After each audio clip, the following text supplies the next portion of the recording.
বিশ্বের বড় কোনো সূচক কিংবা স্টকের সাথে সংযুক্তি না থাকলেও মধ্যপ্রাচ্যের যুদ্ধের দামামার আঘাত হেনেছে দেশের পুঁজিবাজারে। 6 বছর পর সূচকের দরপতন হয়েছে রেকর্ড পরিমাণে। অনিশ্চিত ভবিষ্যতের কথা ভেবে অনেক বিনিয়োগকারী শেয়ার বিক্রি করে দিচ্ছেন। তার পরিস্থিতি নিয়ে click backup LED light load shedding এ দেয় 3 ঘন্টার ব্যাকআপ, লাইটের ব্যাকআপ, লাইফের ব্যাকআপ। আতঙ্কিত না হওয়ার পরামর্শ বিশ্লেষকদের। রওনক মাহমুদ সৌরভের রিপোর্টে থাকছে বিস্তারিত। ইরানে যুক্তরাষ্ট্র ও ইসরায়েলের আগ্রাসনকে কেন্দ্র করে মধ্যপ্রাচ্যে যে যুদ্ধ শুরু হয়েছে তার ফলে টালমাটাল বিশ্বের প্রায় সব দেশের শেয়ার বাজার। এই অস্থিরতার রেশ এসে পড়েছে দেশের শেয়ার বাজারেও।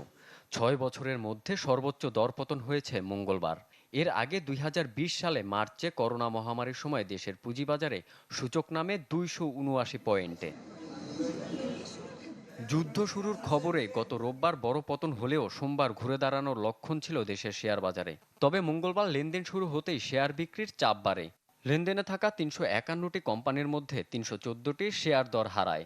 এতে প্রধান সূচক ডিএসসিএক্স প্রায় 209 পয়েন্ট হারিয়ে 5325 পয়েন্টে নেমেছে।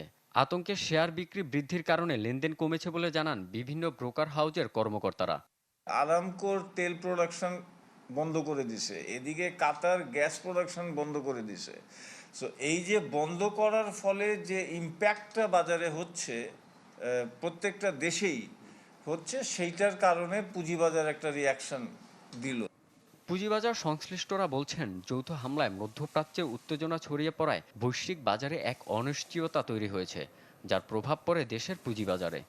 এই যুদ্ধটা যদি দীর্ঘায়িত হয়, হুইচ আই হোপ হবে না, যদি হয় তাহলে পৃথিবীর অন্যান্য দেশের মতো বাংলাদেশেও এটা ব্যবসা বাণিজ্য, শিল্প প্রতিষ্ঠান একটা এফেক্টেড হবে। এবং যদি সেগুলো এফেক্টেড হয় তবে তার প্রভাব পুঁজিবাজারে পড়াটা স্বাভাবিক। বিশ্লেষকরা বলছেন, বিনিয়োগকারীরা যুদ্ধের কারণে মনস্তাত্ত্বিক চাপে রয়েছে, তবে আতঙ্কিত না হওয়ার পরামর্শ তার। জানান, যুদ্ধ দীর্ঘ হলে তার প্রভাব পড়বে দেশের সমগ্র অর্থনীতিতে। মধ্যমেয়াদী বা দীর্ঘমেয়াদী একটা যুদ্ধে রূপান্তরিত হয়, তবে শুধুমাত্র বাংলাদেশ কেন, এটা দক্ষিণ এশিয়ার প্রায় সব দেশে এফেক্টেড হবে।